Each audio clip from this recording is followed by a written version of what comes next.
আসসালামু আলাইকুম। অবিরাম বাংলার সংবাদে সবাইকে স্বাগত জানাচ্ছি। আমি নাইম ফাথম মুবিন। শুরুতে বিআরবি কেবলস সংবাদ শিরোনাম জানিয়ে দেব সর্বশেষ আপডেট বাংলা সংবাদ। শুরুতেই শিরোনাম। আগরতলায় বাংলাদেশ দূতাবাসে হামলা, মমতার বক্তব্য, ভারতীয় মিডিয়ার অপপ্রচারের তীব্র নিন্দা, বিক্ষোভের ডাক। প্রিয় দর্শক, পুরো রিপোর্টটি উপস্থাপন করছি, ভিডিওটি না টেনে দেখতে থাকুন। এতক্ষণ শুনছিলেন সংবাদ শিরোনাম, এখন থাকছে বিস্তারিত। আগরতলায় বাংলাদেশ দূতাবাসে হামলা, মমতার বক্তব্য, ভারতীয় মিডিয়ার অপপ্রচারের তীব্র নিন্দা, বিক্ষোভের ডাক। বাংলাদেশের পরিস্থিতি নিয়ে ভারতে একের পর এক বিক্ষোভ হচ্ছে। এরই মধ্যে এবার আগরতলায় অবস্থিত বাংলাদেশি সহকারী হাই কমিশনে হামলা হয়েছে। এ সময় বাংলাদেশের লাল সবুজ পতাকা টেনে হিঁচড়ে ছিঁড়ে ফেলা হয়। এ ঘটনায় তীব্র নিন্দা জানানো হয়েছে, ডাক দেয়া হয়েছে বিক্ষোভের। ভারতে বাংলাদেশ মিশনে হামলায় নাগরিক কমিটির নিন্দা জানিয়েছে।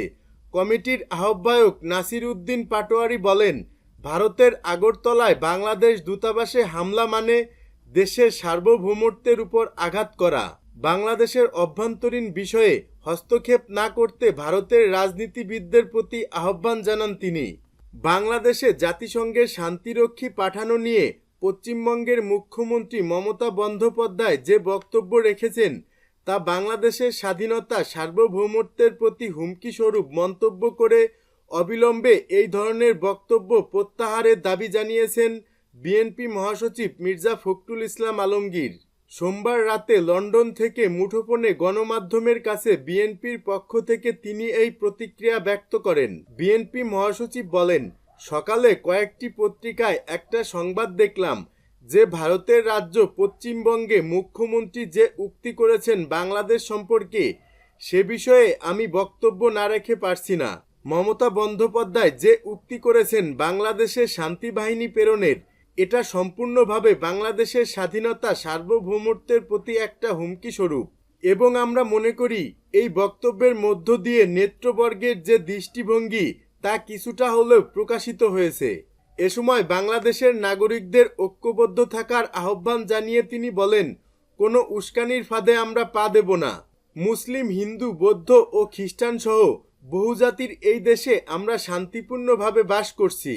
আমাদের এই সম্প্রতির বাংলাদেশ রক্ষায় সবাইকে শান্ত ও ঐক্যবদ্ধ থেকে কাজ করতে হবে। সম্মিলিত সনাতনী জাগরণ জোটের মুখপাত্র চিন্ময় কৃষ্ণ দাসকে গ্রেপ্তারের প্রতিবাদে আগরতলায় বাংলাদেশ সহকারী হাই কমিশনে ভাঙচুর ও জাতীয় পতাকা নামিয়ে ফেলার ঘটনা ঘটেছে। সোমবার দুপুরের দিকে এই ঘটনা ঘটে। ওই ঘটনার সময়কার কিছু ভিডিওতে দেখা যায় বিক্ষোভকারীরা বাংলাদেশের জাতীয় পতাকা নামিয়ে ফেলার পর তাতে আগুনও ধরিয়ে দিয়েছে। কলকাতা 24-এর খবরে বলা হয়, বিজেপি শাসিত রাজ্য ত্রিপুরার রাজধানী আগরতলায় থাকা বাংলাদেশ সহকারী হাই কমিশনে আন্দোলনকারীরা আচমকা নিরাপত্তা বলয় ভেঙে ঢুকে পড়ে। বিক্ষোভকারীরা বাংলাদেশের জাতীয় পতাকা খুলে নিয়ে গিয়ে আগুন ধরিয়ে দেয়। খবরে বলা হয়েছে, বিক্ষোভটি সার্কিট হাউজের মহাত্মা গান্ধীর ভাস্কর্যের সামনে পৌঁছালে পুলিশ তাদের বাধা দেয়। এক পর্যায়ে তারা পুলিশি ব্যারিকেড ভেঙে বাংলাদেশি সহকারী হাই কমিশনারের অফিসে প্রবেশ করে। ঘটনার পরপরই স্থানীয় কর্তৃপক্ষ পরিস্থিতি সামাল দিতে ঘটনাস্থলে যায়। পশ্চিম ত্রিপুরার এসপি ডক্টর কিরণ কুমার এবং ডিজিপি অনুরাগ ধাঙ্কার ঘটনা তদন্তের নির্দেশ দিয়েছেন। তবে এই হামলার ঘটনায় দুঃখ প্রকাশ করেছে ভারতের পররাষ্ট্র মন্ত্রণালয়। সোমবার এক বিবৃতিতে ভারতের পররাষ্ট্র মন্ত্রণালয় জানায়, আগরতলায় বাংলাদেশ উপ হাই কমিশনারের প্রাঙ্গণ ভাঙার ঘটনাটি খুবই দুঃখজনক। কোনো অবস্থাতেই কূটনৈতিক এবং কনসুলার সম্পত্তি লক্ষ্যবস্তু করা উচিত নয়। আগরতলায় বাংলাদেশি সহকারী হাই কমিশনে ভাঙচুরের প্রতিবাদে রাজু ভাস্কর্যে রাত 8টায় বিক্ষোভের ডাক দিয়েছেন বৈষম্য বিরোধী ছাত্র আন্দোলনের আহ্বায়ক হাসনাত আবদুল্লাহ। সোমবার সামাজিক মাধ্যম ফেসবুকে দেয়া এক পোস্টে তিনি এ ঘোষণা দেন। পোস্টে তিনি লিখেছেন, ভারতের আগরতলাস্থ বাংলাদেশ উপ হাই কমিশনে হামলার প্রতিবাদে বিক্ষোভ মিছিল, সময় রাত 8টা, স্থান রাজু ভাস্কর্য। এদিকে বাংলাদেশের সাম্প্রতিক পরিস্থিতি নিয়ে উদ্বেগ প্রকাশের পাশাপাশি সেখানকার পরিস্থিতি মোকাবেলায় জাতিসংঘের শান্তি সেনা পাঠানোর প্রস্তাব করেছেন পশ্চিমবঙ্গের মুখ্যমন্ত্রী মমতা বন্দ্যোপাধ্যায়। সোমবার দুপুরে পশ্চিমবঙ্গ বিধানসভার শীতকালীন অধিবেশনে যোগ দিয়ে মমতা বন্দ্যোপাধ্যায় বাংলাদেশে শান্তি সেনা পাঠানোর জন্য ভারত সরকারকে জাতিসংঘের সঙ্গে কথা বলার আর্জি জানিয়েছেন। আগরতলা থেকে ঢাকা হয়ে কলকাতার পথে চলা একটি যাত্রাবাহী বাস ব্রাহ্মণবাড়িয়ায় দুর্ঘটনায় পড়লেও ত্রিপুরার পরিবহন মন্ত্রী ও ভারতের একাধিক সংবাদ মাধ্যম এটিকে ভিন্ন খাতে নেওয়ার চেষ্টা করছে বলে জানায় পুলিশ। ত্রিপুরার পরিবহন মন্ত্রী সুশান্ত চৌধুরী শনিবার দুপুরে ব্রাহ্মণবাড়িয়ায় বাসটিতে হামলা হয়েছে দাবি করে ঘটনার তীব্র নিন্দা ও ক্ষোভ প্রকাশ করে তার এক্স অ্যাকাউন্টে পোস্ট দিয়েছেন। তার সেই পোস্টের বরাত দিয়ে সংবাদ পরিবেশন করে এপিবি আনন্দ নামে ভারতের একটি সংবাদ মাধ্যম।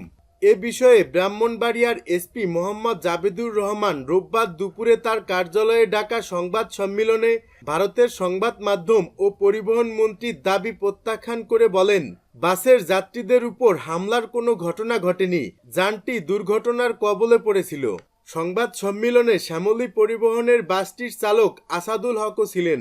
2003 সাল থেকে আগরতলা থেকে ঢাকা হয়ে কলকাতাগামী বাস চলাচল শুরু হয়। এ রোডে চলাচল করা শ্যামলী পরিবহনের বাসটির চালক আসাদুল হকের বরাত দিয়ে পুলিশ জানায়, ভারতীয় সময় শনিবার সকাল 9:30টায় আগরতলা থেকে ছেড়ে আসা শ্যামলী পরিবহনের যাত্রীবাহী বাসটি বেলা 11টার দিকে আখাউড়া স্থলবন্দর দিয়ে বাংলাদেশে প্রবেশ করে। দুপুর 12:30টার দিকে ব্রাহ্মণবাড়িয়া চান্দিয়ারা এলাকায় আসার পর একটি ট্রাক যাত্রীবাহী বাসটিকে পাশ কাটাতে যায়। তখন চালক ব্রেক কষে থামানোর চেষ্টা করলে বাসটি সড়কের একপাশে চলে যায় এবং সেখানে থাকা একটি 3 চাকার ভ্যানকে চাপা দেয়। এতে ভ্যান চালক ইব্রাহিম সামান্য আহত হন। এ নিয়ে ইব্রাহিম ও বাস চালক মোহাম্মদ আসাদুল হকের মধ্যে কথা কাটাকাটি হয়। পরে স্থানীয় লোকজন ভ্যান চালক ইব্রাহিমকে সরাইল উপজেলা স্বাস্থ্য কমপ্লেক্সে নিয়ে প্রাথমিক চিকিৎসার ব্যবস্থা করেন। খবর পেয়ে খাটিয়াহাতা হাইওয়ে থানার পুলিশ ঘটনাস্থলে গিয়ে রেকারের মাধ্যমে ভ্যানটিকে উদ্ধার করে। এ সময় শ্যামলী পরিবহনের কর্তৃপক্ষের প্রতিনিধি মেহেদি হাসান ও ভ্যান কর্তৃপক্ষের মধ্যে আলোচনা সাপেক্ষে বিষয়টির মীমাংসা হয়। পরে বাসটি ঢাকার উদ্দেশ্যে ছেড়ে যায়। বাসে হামলা হয়নি জানিয়ে চালক আসাদুল হক সাংবাদিকদের বলেন, বাসে থাকা ভারতীয় যাত্রীদের সঙ্গেও স্থানীয় সাধারণ মানুষের কোনো বাকবিতণ্ডা বা ঝামেলা হয়নি। তিনি বলেন, ভারতীয় সংবাদ মাধ্যমে বাসে হামলার খবর দেখে আমিও অবাক হয়েছি। ঘটনার পর থেকে ভারতের বিভিন্ন গণমাধ্যমে দুর্ঘটনার বিষয়টিকে হামলা বলেও অপপ্রচার চালানো হচ্ছে। নৌ পরিবহন মন্ত্রণালয়ের উপদেষ্টা brigadier general doctor M Sakhawat Hossain বলেছেন, ভারতের মতো একটি বন্ধুপ্রীতম দেশের সঙ্গে আমাদের সম্পর্ক ভালো হওয়ার কথা। এদেশের মানুষ কিন্তু ভারত বিরোধী নয়। তাই আমরা আশা করি আমাদের সঙ্গে যতটুকু ভুল বোঝাবুঝি হয়েছে সেটা দূর হবে। পররাষ্ট্র উপদেষ্টা মোহাম্মদ তৌহিদ হোসেন ধর্মীয় সংখ্যালঘু ইস্যুতে ঢাকায় বিভিন্ন মিশনে দায়িত্বরত বিদেশি কূটনৈতিকদের ব্রিফ করেছেন। এতে অংশ নেন ভারত, পাকিস্তান সহ বিভিন্ন দেশের প্রতিনিধি। সোমবার বিকেলে রাষ্ট্রীয় অতিথি ভবন পদ্মায় এই বৈঠক অনুষ্ঠিত হয়। বৈঠক শেষে পররাষ্ট্র উপদেষ্টা এ সম্পর্কে সাংবাদিকদের ব্রিফ করেন। ব্রিফিংয়ে যোগ দেন যুক্তরাষ্ট্র, যুক্তরাজ্য, ইউরোপীয় ইউনিয়ন, জার্মান, জাপান, চীন, কানাডা, সৌদি আরব, ইরান, সিঙ্গাপুর, পাকিস্তান সহ একাধিক রাষ্ট্রের প্রতিনিধি। সঙ্গে ছিলেন বাংলাদেশে কর্মরত আন্তর্জাতিক সংস্থা ও জাতিসংঘের প্রতিনিধিও। পররাষ্ট্র উপদেষ্টা বলেন, বাংলাদেশি হিন্দুদের সম্পর্কে একটি ভুল ধারণা তৈরি করেছে ভারতীয় গণমাধ্যমের একাংশ। সেটি কূটনৈতিকদের সামনে উপস্থাপন করা হয়েছে। ভারতীয় গণমাধ্যম বাংলাদেশের সংখ্যালঘু পরিস্থিতি নিয়ে মিথ্যা তথ্য ছড়াচ্ছে জানিয়ে তিনি বলেন, প্রধানত ভারতীয় মিডিয়ায় অপপ্রচার চালানো হচ্ছে। এর বাইরেও অনেক মিডিয়া ভারতীয় মিডিয়াকে উপজীব্য করে অপতথ্য ছড়াচ্ছে। তবে আমরা বলতে চাই, সব সরকারের আমলেই বছরে 2-1টা বিচ্ছিন্ন ঘটনা ঘটে। সরকারের কাজ পরিস্থিতি নিয়ন্ত্রণ করা। আমরা সেটি করেছি। এরপরও দেশ ও দেশের বাইরে এ নিয়ে মিথ্যা তথ্য ও বিভ্রান্তি ছড়ানো হচ্ছে।